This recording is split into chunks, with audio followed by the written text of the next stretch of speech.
Ano ba? Di ba, partner? Sige, Sige. go. Ano may gusto ka bang sabihin?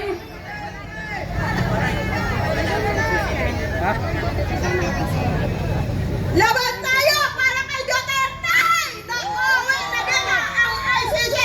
Paglaban natin si Pangulong Duterte at si Sara maging presidente!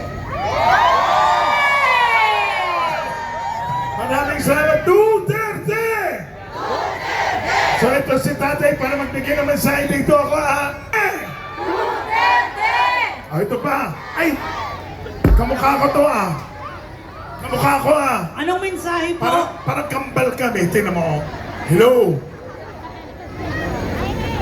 Ang kriminal na pagtukot ni Marcos at ng gobyerno niya kay Duterte maghuhudyat ng kasaysayan sa pag-uukom ng isang bayanan. Mangyayari yan. Tataloy ang pag-uukom ng mamamayan. Pinukaw niya ang mamamayan. Tama! Duterte! Duterte! Bilang representative ng mga Muslim, Bangsamoro Autonomous Region, Muslim Mindanao, gusto natin si Pipi Inday Sara ng mamuno sa Pilipinas! Prepare mo! Mga kaibigan! Yes! Duterte! Duterte! Oh, Mars kayo dyan! Dito naman, partner, meron tayong isang Caloocan naman. Ano po ang gusto nyo mag... Galing po akong North Caloocan, iusot ko po. Galing pang Davao. Kung 2016 pa, sumotang kay Duterte! Unang-una, mahirap mapagtripan ng adik. Parang hindi na tayo isang bansa, wala na tayong soberanya.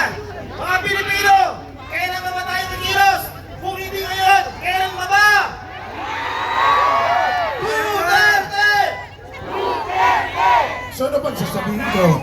Ikaw na. Ang lupang silangan! Itatay ko to! Duterte! Oh, partner! Nasaan ka? Okay, dito naman. Maghanap naman tayo ng ano. Carlos and I'm 52. Mga taga saan po kayo? Si ma'am. Manila po. Meron po ba kayong mensahe para sa ating Pangulong Duterte? Tatag lang, tatay. Duterte at ang bansang Pilipinas. Tuloy lang po ang laban. Yes! Duterte! At meron din tayong mga kabataan dito, partner! Ano? Ano? Pakinggan Ano ang natin. sigaw ng kabataan? Tatay, balik niyo yung tatay namin. Balik niyo yung tatay namin, ha? Nasabi ko sa inyo, balik niyo yung tatay namin dito. Magyayari kayo sa amin. Ayan! Anak, huwag ka mag-alala. Babalik ang tatay mo! Ibabalik yung tatay mo. Duterte! Duterte! Partner, ito ba? Sige po ba? So, pinili po namin pumunta dito para ipakita po kay Tatay Digong po ang aming pagmamahal ng mga Muslim po. Okay na po yung palamuran kesa sa pangat! Allahu Akbar! Allahu Akbar! Allahu Akbar! Alhamdulillah po sa Duterte! Duterte! At ito tayo sa Pasig Chapter. Audio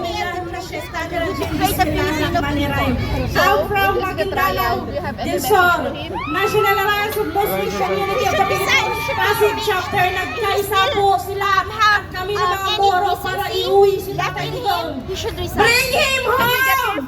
Tatay Digong, maraming salamat sa pagtulong mo sa akin from Kuwait! Allahu Akbar! Allahu Akbar! Allahu Akbar! Tatay Digong, umuwi ka na! Huwag ka mag-alala. Umuwi siya. Ako ang iyong konsensya. Duterte! Duterte! Oh, para kung magsasalita kayo. Habang hinihintay pa natin, ito na. From Antipolo City. Ano naman po ang mensahe? Noong panahon po ni Tatay Digong, ramdam ko po ang takot ng mga adik. Dahil sa lugar po namin, 24 hours sila nandiyan sa kanto nakikita. Duterte! message ko po kay Tatay Digong, magpalakas ka po dyan. At iintayin ka namin dito sa Pilipinas. Hanggat may kumakandidatong Duterte, susuportahan namin. Sinabi yung Tatay Digong. Yan ang luha, talaga ng luha mula sa puso. Hindi siya maarte, oh. Hello, ate. Love you. Kahila ko naman ko, oy. Men ate. Meron pang isa partner, ha? From Antipolo din. From Valenzuela, galing Bicol. Simula nang namuno si President Duterte, doon ko lang naramdaman na meron tayong presidente! Yeah! Kaya mahal ko ang presidente natin at sinusuportahan ko ang lahat ng kanyang mga proyekto. Ibalik si Tatay Digong! Duterte!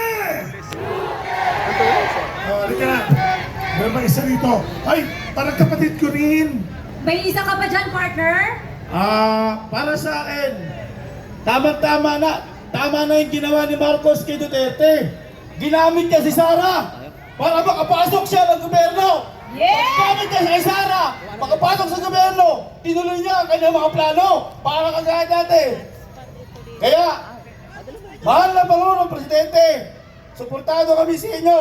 Huwag kayong mag-alala. At dahil ang Pilipinas ay nagsusumamo sa pagbabalik nyo bilang presidente. Masaya kami ngayon dahil inaayos namin ang mga ng Pangulong Presidente Duterte. Kaya manda ka. Okay ka lang? Duterte! Duterte! Halika. Isa sa mga kasamahan natin sa industriya.